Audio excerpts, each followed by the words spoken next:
안녕하세요. 토요미스테리 디바제시카입니다. 바로 작년인 2022년 4월 5일 온라인 커뮤니티에 올라온 한 게시물이 큰 이슈가 된 적이 있습니다. 내용을 보면 서울 송파구에 사는 한 아파트 주민이 붙여놓은 안내문이었는데요. 자신이 112동 입주민이라고 밝힌 A씨는 3일 전이었던 4월 2일 자신의 집 소화전 윗부분에 생후 7개월 된 자기 자식의 이름이 적혀져 있는 걸 발견했다면서 이 글이 시작됩니다. 처음에는 택배 기사님이나 배달부가 적어둔 건가 싶었지만 아직 생후 7개월밖에 안 된 갓난아이의 이름이 있다는 건 영 이상했죠. 아이 이름으로 배달 올 건 없으니까요. 이후 그는 혹시나 하는 마음에 112동 다른 아파트 소화전을 살펴보기 시작합니다. 그런데 결과는 충격적이었어요. 112동의 1층을 제외한 2층부터 모든 소화전에 누군가의 이름이 적혀져 있는 겁니다. 그래서 직접 그 집을 찾아가서 입주민과 이름을 대조해본 결과 현재 거주하고 있는 사람들의 성명이다라는 걸 확인하게 되는데요. 너무 소름 돋는 상황이었죠. 그런데 자세히 보니 특이한 점이 있었습니다. 소화전에 적힌 이름이 대부분 여성, 미성년자, 그리고 노약자들이었고요. 건강한 성인 남성의 이름이 적힌 건 아주 드물었다는 점이었죠. 게다가요, 현관문 바로 옆에 웬 암호 같은 미스테리한 숫자도 남겨져 있었는데 그게 A씨의 집에는 5759, 맞은편 벽에는 9575라는 숫자였습니다. 5759, 9575. 이게 뭘까 싶었죠. 가스 점검하시는 분이 기록을 해둔 걸까 했지만 숫자가 어딘가 심상치 않았어요. 그래서 A씨가 뭔가 암호를 해독하듯 여러 가지 방법으로 해석을 해봤고 그러던 중 경악할 만한 추측이 나오게 됩니다. 처음에는 그냥 무턱대고 5759를 검색창에 검색했죠.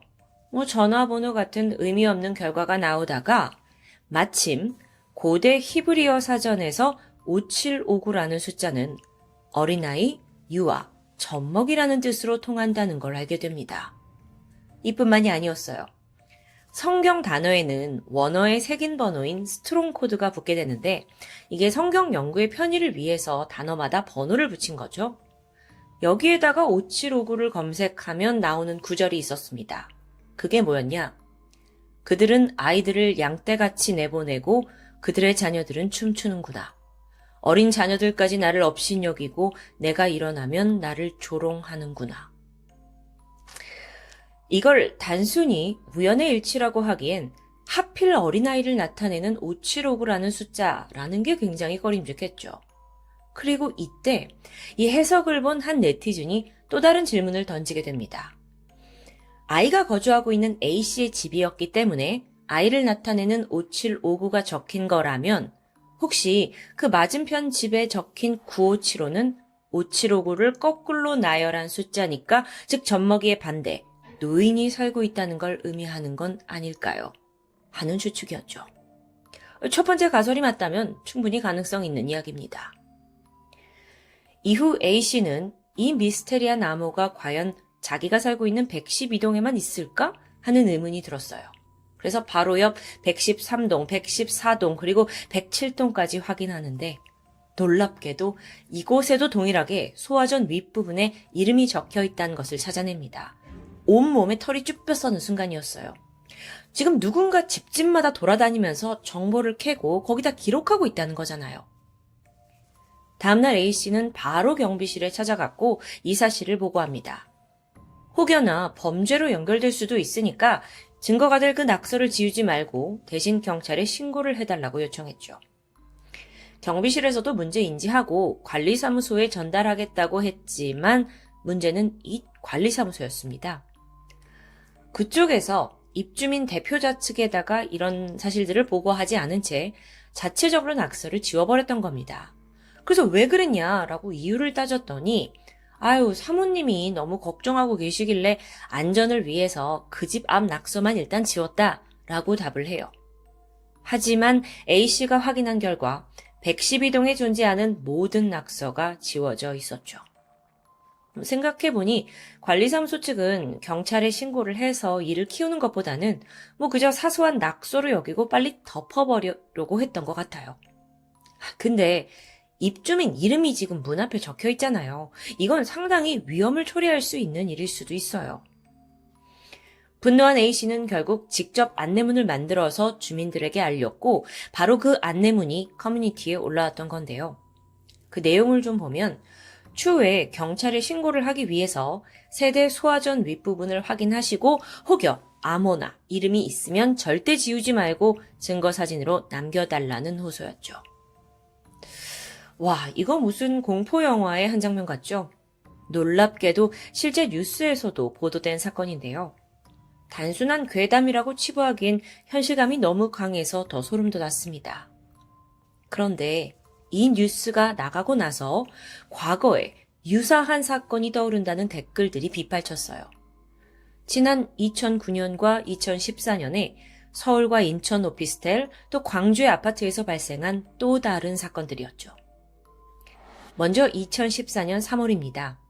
광주시 북구 제2아파트에 살던 주부 김 씨가 오후 1시쯤 집안일을 막 하고 있던 도중 띵동 초인종 소리를 듣게 됩니다. 하지만 그녀는요, 아무런 반응을 하지 않았어요. 왜냐면 집에 혼자 있었고 또 전에 도둑을 맞은 적이 있었기 때문에 좀 무서웠거든요. 그래서 그냥 아무도 없는 척 반응을 하지 않았던 건데요. 잠시 후 복도 쪽에 인기척이 없어지고 나서야 주부 김 씨가 조심스럽게 현관문을 열고 주변을 살피게 됩니다. 아무 일도 없어요.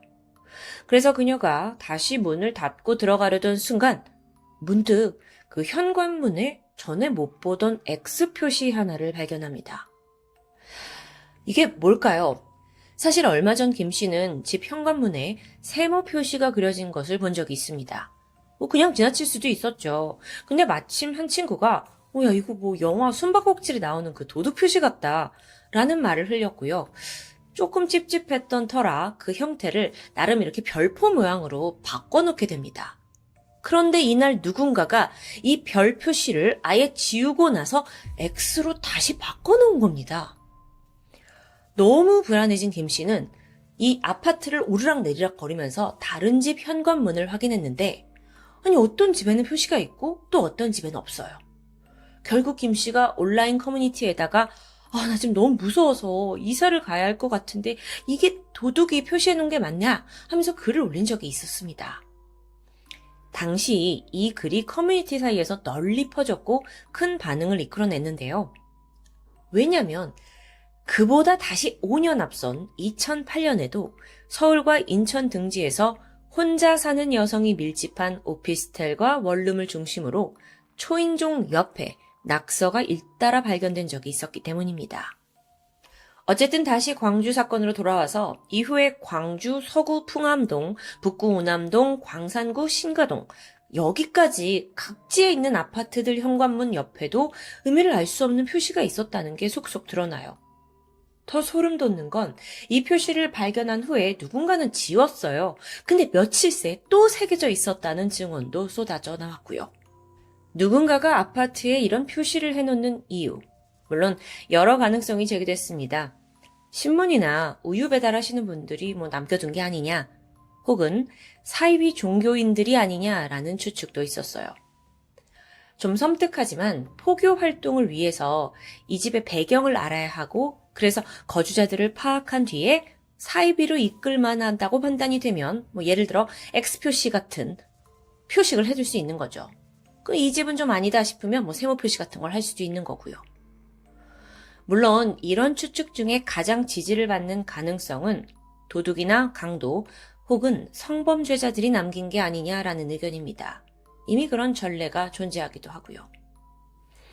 다시 맨 처음 송파구 사건으로 돌아가 보면 다행히도 A씨의 노력 덕분에 곧장 경찰 조사가 시작되었다고 합니다. 그리고 과거 CCTV 영상을 하나하나 분석했어요. 그 결과 송파 우체국 직원이 소화전에 이름을 썼다는 사실이 확인됩니다. 보통 등기 우편물은요, 수취인 본인에게 직접 전달을 해야 하죠. 근데 종종 주소를 틀리는 경우가 있다고 해요. 그래서 이 배달 부분이 거주인 이름으로 정확히 찾아가기 위해서, 그러니까 배달 편의를 위해 이름을 적어 놓았다라고 설명했는데요. 그러면서 그분이 이런 행동이 일종의 관행처럼 벌어지고 있다라고 주장합니다. 나만 그런 게 아니라는 거예요.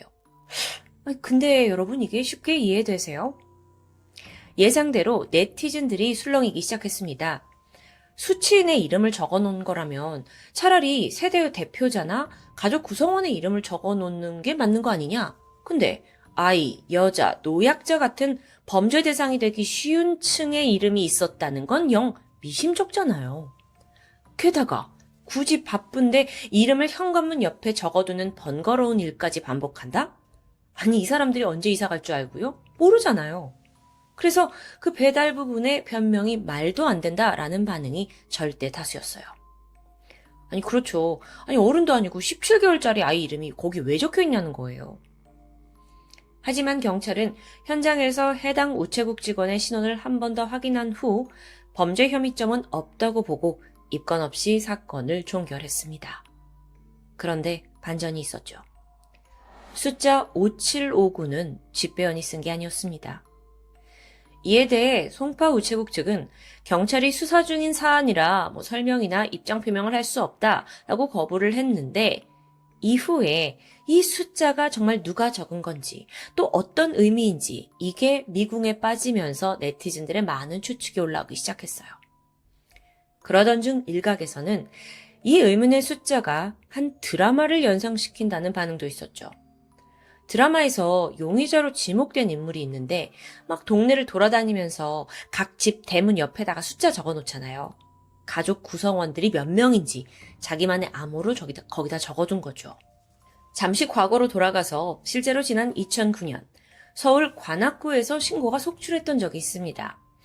집 초인종 옆에 의미 모를 그리스 문자와 알파벳이 적혀 있었다는 신고 내용이에요. 이후 경찰이 CCTV 분석을 했죠.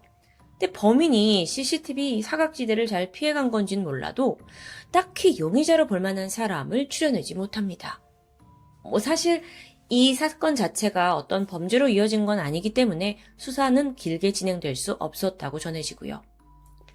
또 다른 실제 사건을 찾았는데 2014년 대구에서는 초인종에 누군가 S 표시를 해놓은 집들이 잇따라 털리는 일이 발생했어요.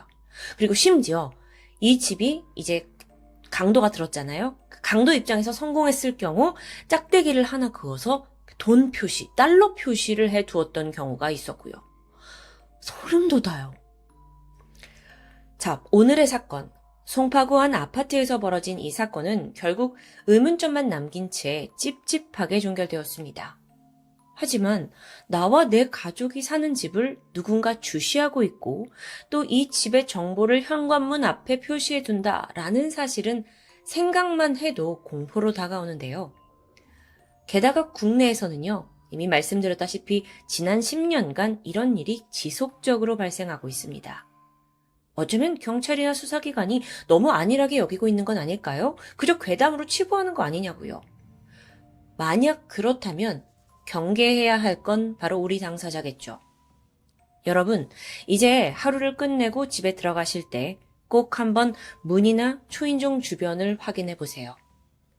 혹시 악한 마음을 가진 누군가가 당신과 가족의 정보를 수집하고 있을지도 모르니까요.